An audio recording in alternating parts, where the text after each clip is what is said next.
Ignition sequence start. 6, 5, 4, 3, 2, 1, 0. Liftoff. We have a liftoff.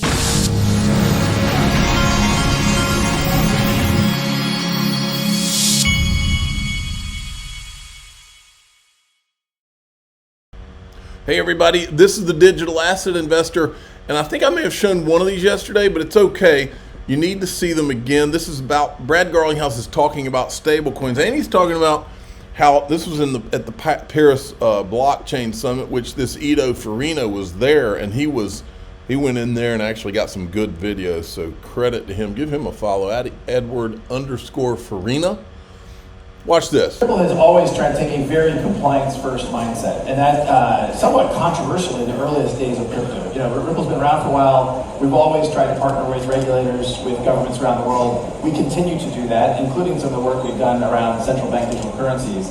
So, you know, in moving forward with a U.S. dollar stablecoin, we have decided, you know, early on, we are going to be U.S. domicile in that effort. We're not They're going to do it in the U.S. in the middle of a lawsuit, which is interesting to me.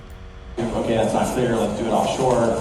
And I do think we will probably see. Now, remember, Brad Garlinghouse has said on stage many times that if he was giving advice to someone that's opening a crypto startup, his advice would be to go do it outside the United States. So the question I have is, why is he creating a stablecoin inside the United States? And my red flags are going off because I'm wondering, is this lawsuit over? A stablecoin legislation in the United States pass, I'll say within the next year. So he's expecting stablecoin legislation to pass. I think, you know, the team at Circle has been doing a great job of providing leadership. Now he's acknowledging Circle. So when this happens, basically you have the USDC and whatever Ripple calls their stablecoin.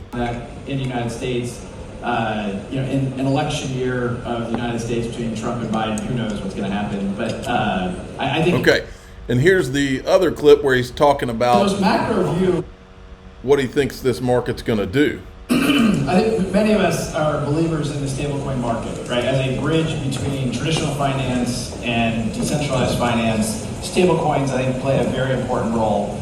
The market itself today, as I think we all have seen, is about $150 billion. The US dollar stablecoins by far is the dominant. You know, some, and certainly I'm one of these players, believes that market at $150 billion today, you know, it's forecasted to be somewhere around 2.5 to 3 trillion in about 4 or 5 years. Okay. 20x growth. Okay, 20x growth. So do the math for me.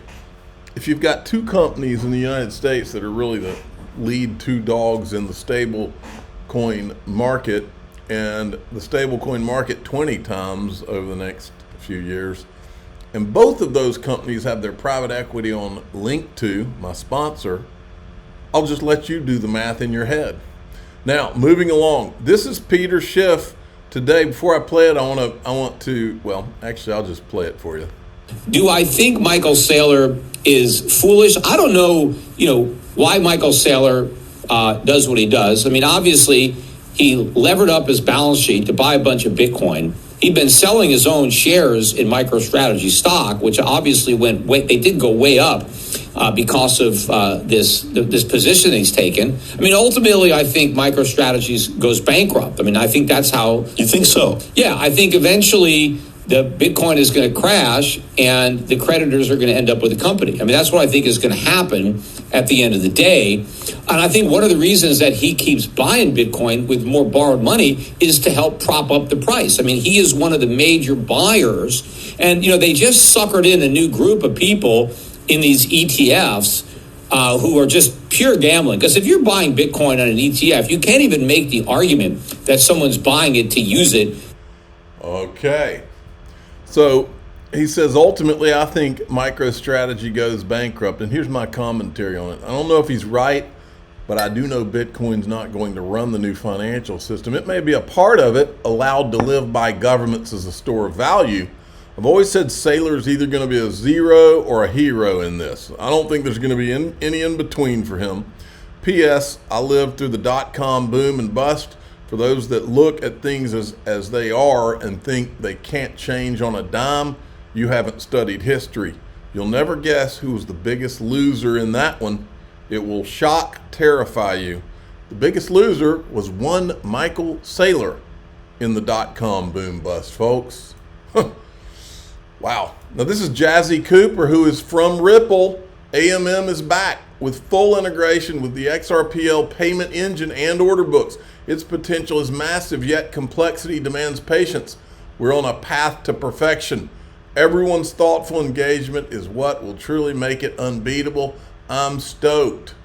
And I retweeted this. I said, massive potential. That's a thumbnail. The kind of wild speculation and optimism that I love. All right. And then here's Finina. I'm going to play just a little bit of this. I wanted to show you what he said, an interesting thing about what he noticed at the Paris Blockchain Conference. Just out of the Paris Blockchain Week, first day of event, but there is a lot to unfold. And one funny thing is that there is no signs of Ethereum anywhere. If you don't know, the Paris Blockchain Week is the most important event, blockchain-related event that happens every year in Paris.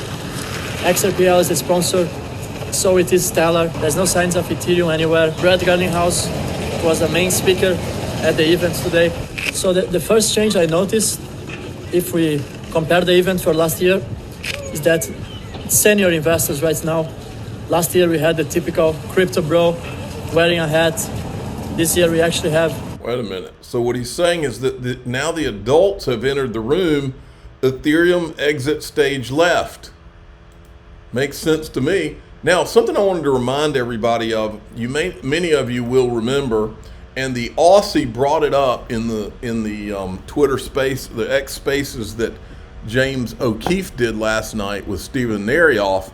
The Aussie brought up the fact that, and he was bringing it to their attention. I had tweeted this yesterday. He was bringing to the attention of James O'Keefe and these guys that when John Deaton was on Mario Nawfal's spaces, he brought up A16Z and was immediately cut off, and they went on to a new subject. Okay, and so I brought that to their attention. What I wanted you all to know is that the people from James O'Keefe's organization actually reached out to me and wanted to know more about that. These guys apparently are only interested in telling the truth no matter what. And so they said they were going to look further into that, which means these guys are going to be even more interested in what A16Z's involvement was in ETHGATE. And I tweeted this out to all the traditional media people and said, ETHGATE's always been real. Who's on the wrong side of history now? Who has controlled media now? Americans are sick and tired of being fed narratives instead of truth. Propaganda media can sell their crap in China. We aren't buying it anymore. That's kind of how I feel about things, for the sake of my children. Now, it's not just being lied to by the media. They're working, the traditional media is not just suppressing the truth from you. The traditional media is working with the bad guy politicians like Elizabeth Warren to suppress the truth and to carry their own narrative. And I prove it here. This is Elizabeth Warren doing her fake crypto, the fake crypto hearing in Congress, where she has a guy that's Deputy Treasury Secretary, okay? Remember, don't forget about Operation Choke Point 2.0. The way this unfolded is Elizabeth Warren, before she bowed out, she was running against Joe Biden for president. And her deal that she cut was, look, I'll bow out of this race, but you have to let me control the financial part of the White House. And that included her appointing people in the major places. This guy is one of them, folks. But you wouldn't have known that the way they set it up, just like the way she set up when Gary Gensler came to Congress. They set it up so that it looked like she was just asking him questions. And we found out later, Fox News covered it, where they found out that from a Freedom of Information Act request that she was sending Gary Gensler the questions and the answers before the hearing. So it was all staged. So was this. This guy, you'll never believe who he worked for before he became a Deputy Treasury Secretary. How is your... How is it right now that Hamas has access to money or some form of financing for themselves? They are increasingly, in my view, turning to alternative means of financing, given what we've done in terms of their ability to do the traditional financial system. So what does it mean, alternative means of financing? One of those is cryptocurrency. And cryptocurrency is a means that while we're using every tool we have, we need additional tools to go after. Okay, and it's not just Hamas and terrorists that are using crypto financing. So this was the hearing. What you're about to see is when President Biden was announcing this guy as Deputy Treasury Secretary. And watch what he says. Korea, ransomware gangs, drug traffickers, distributors of child sexual abuse materials. Name your bad guy, and crypto is the way that they can move money around. As Deputy Secretary of Treasury, I nominate Wally Adierno. Wally is, Wally, I don't know. I tell you what, Senator Warren really likes you. She highly recommended you, but I wasn't sure she worried I stole you as well. But so she puts that guy up there so she can eventually try to go after crypto. Then she puts him at a hearing and tries to act like he's just this independent guy that's a Deputy Treasury Secretary, when he's there for the purpose of carrying her narrative and agreeing with and feeding into everything she says. No independence there. This is part of the problem with our government. Then CNBC, the propaganda narrative media, who also works with people like Elizabeth Warren and Gary Gensler and all these bad guys, they then tee the guy up to come on Squawk Box. Help us understand, we've heard from your boss, Secretary Yellen, about her worries about cryptocurrencies for quite some time. But what are the regulations that you think need to be put in place to prevent the illicit use of cryptocurrency? Thanks for having me. It's good to be with you. And I think part of what we need Congress to do is simply update the regulatory authorities they've given us over the last 30 years. And when they designed things like the Bank Secrecy Act, we didn't have cryptocurrency or digital assets. And we need to make sure that those definitions are now captured within the Bank Secrecy Act and the other legislation that we use to both regulate, but also go after bad actors. People often ask, who's really running our country, because we obviously have a senile president. I've always had my guess as to who's really running it. But you can see here, this guy is an operative. He's not some independent guy at the Treasury. Hanging out with the lunatic AOC. And you'll never guess where he came from. Looks like he was the president of the Obama Foundation. You want to know who's running the United States of America? I have my bets. I think you're looking at it. All right. Which is, that right there, if I'm right about that, you know how nefarious that is? Here's Finina again. He's showing you the stage there at Paris Blockchain, XRP Ledger. Assets and the systemic risk that's involved. XRP Ledger sure did have a big presence there. In a different way. Yeah, I think we would agree with that.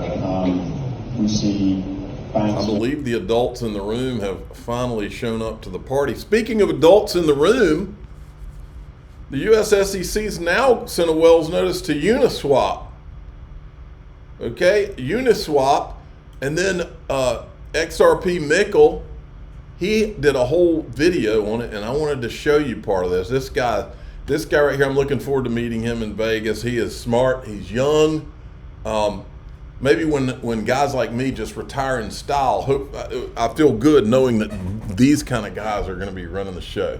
I just want to have a farm and go I want to get out of all this. I'm ready to just relax. Man, I never wanted to even talk about half the stuff I'm talking about. I thought we were just talking about crypto. I wasn't planning on getting involved in all this, folks, and don't want to be. The XRP Ledger automated market maker is set to go live tomorrow, and I've received a ton of questions of people asking, hey, if the SEC is going after Uniswap right now for being an unregistered broker-dealer because of their automated market maker, is the XRP Ledger going to face the same thing? So let's dive into how these automated market makers are different so we can get a better idea of whether or not the XRP ledger is in trouble. Now, the main difference between the XRP ledger automated market maker and the Uniswap automated market maker is the fact that the Uniswap automated market maker is built on top of Ethereum using smart contracts. It's not native to the protocol. Uniswap Labs created a smart contract on Ethereum, which essentially created the automated market maker, but it's a layer above the core protocol. For the XRP ledger automated market maker, it's actually pretty different. For the XRP automated market maker, there's no smart contracts, as you know, on the XRP ledger. And therefore, the automated market maker is built directly into the code base. Now, let's talk about why this is actually important. Well, smart contracts actually aren't decentralized on the Ethereum blockchain. Whoever created the smart contract can edit it and therefore edit the automated market maker that makes up Uniswap. So let's talk about this, right? Uniswap created a... You mean like a common enterprise? Smart contract on the Ethereum network. Uniswap thus controls that smart contract, and therefore, when people interact with Uniswap's automated market maker, technically, Uniswap still has control over that smart contract and thus the automated market maker. You mean common enterprise, like from the Howey test?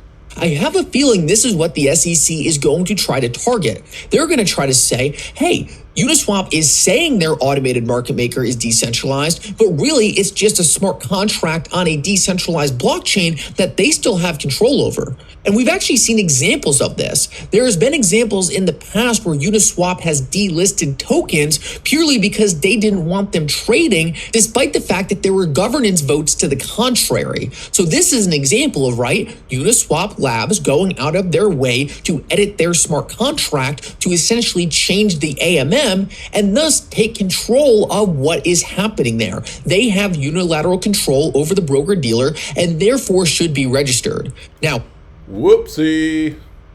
All right, I'll skip this. This video is gone too long. There's Perry Ann Boring. She is going to be at XRP Las Vegas, so don't miss it. Folks, the lineup now at XRP Las Vegas, I never in a million years thought that within 2 years Brad Combs would have been able to pull off. I mean, the guy's got congressmen. He's got two guys running for Congress. He's got Greg Kidd. He's got John Deaton. Then he's got Representative Wiley Nickel running for Congress. This guy's got a lineup that's unbelievable, and he's already set a record for attendance. And I just texted with him this morning, and it's crazy, folks. This thing's. Go in the description of this video. Go in my group if you want a discount at DAIXRP.com. And we're going to go into DAIXRP.com. Let me tell you what, folks. I do think that the people in the United States, maybe the world, are undergoing an awakening. And it almost feels like, because what I've asked for years now, for the last 5 years anyway, through COVID and all that stuff, I've seen very clearly who the bad guys were, and I've seen the bad guys operating out in the open. And my gut has tugged at me more in the last 5 years that there was something that didn't make any sense than any time. I'm 50 now, folks.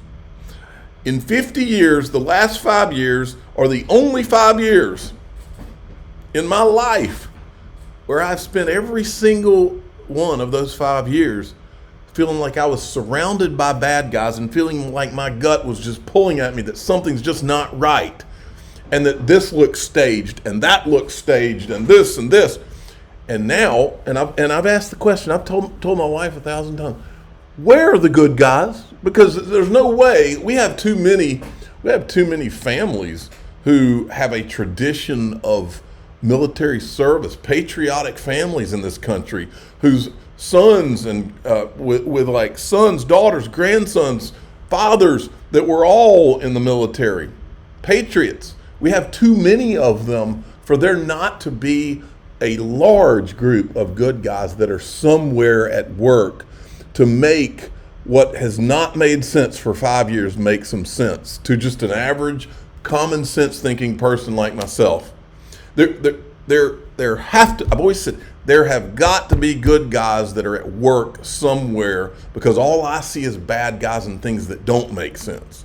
All I see is Looney Tunes, Nancy Pelosi doing insider trading openly or through her husband or whatever, and nobody's holding them accountable. All I see is bad guys operating and doing things that are blatantly illegal against normal American citizens, and nobody pays. All I see is government people who are breaking the law like it's their job and nothing being done. And I've kept asking this question: where are the good guys? When I was in that Spaces last night, these guys, I was in a Spaces last night, I couldn't believe it. There were 3 to 4 or 5 guys in that space that had been raided by 3-letter agencies for no reason other than the fact that they've spoken their mind or freedom of speech. And things were trumped up just to, no pun intended, just to go in on these guys. That's Nazi Germany. That's not the United States of America. So I've been asking, where are the good guys? And what I'm noticing is that the good guys, it's almost like they've been doing an operation in the shadows, and now all of a sudden it's like they're all showing up and just running at the bad guys and slicing them with a razor blade. Death by 1,000 cuts. That's what it feels like we're watching right now. I'm going to show you 2 of those that I consider to be a part of what appears to be some type of an operation for truth.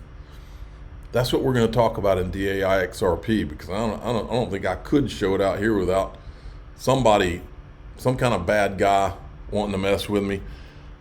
I'm the digital asset investor. I'm not an investment advisor. This is for entertainment purposes only. Please subscribe, hit the like button, and tell your friends and family that when you go on DAIXRP.com, things might make sense today. All right,